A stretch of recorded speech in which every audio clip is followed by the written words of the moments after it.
তো hello guys, আশা করি সবাই ভালো আছেন। আমি অনেক ভালো আছি। আজকে ভালো থাকারই কথা, কারণ বহুত দিন পরে নদী দেখতে নিয়ে যাবো। নদীর পানি গুলো বাড়তেছে, তো বাইতন বাড়াইলাম। আর হ্যাঁ গাইস, আগের রাস্তাটা কিন্তু নাই, নদীতে নিয়ে গেছে যার কারণ নতুন করে রাস্তা বের করতেছে। আর হ্যাঁ গাইস, আগের রাস্তায় বললাম, আগের রাস্তায় কিন্তু নাই, দেখা গেছে এদিকে আধা জায়গাও নাই, মানে ইন্দা ভাঙ্গা ঘাস ঘুষ জ্বালাই গেছে কাইসা গুইসা। আর আমি বাড়িটা জুম করে দেখাই, দেখতে থাকেন। বাড়িটা পরে পাশাপাশি আসাল, কিন্তু বাড়িটা বহুত ফাঁকে গেছে, ভাঙ্গা ভাঙ্গা বেয়ে পড়ছে গাইস।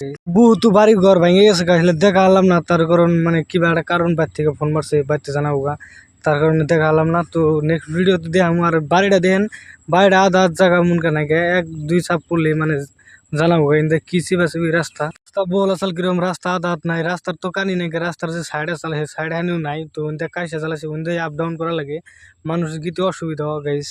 আর নদীর মধ্যে মানে ভাঙা লাগে না এখন, আমার একটা বিশ্বাস ভাঙা বন্ধ হয়েছে বর্তমান আঙ্গুরিন্দে, পশ্চিমে ভাঙে আর কি। আর গাইজ ভাঙছে বিলে যাওয়া যাবো না, এটা কোনো কথা না। নতুন রাস্তা আছে, নতুন রাস্তা যাবেন, ওকে বিন্দাস। তো এটা আমাদের নতুন রাস্তা, 4 চাক্কা না হবেন টেনশন। আর কথা বেশি কথা বাড়াবার যায় না। তো আজকের ব্লগ এখানে শেষ।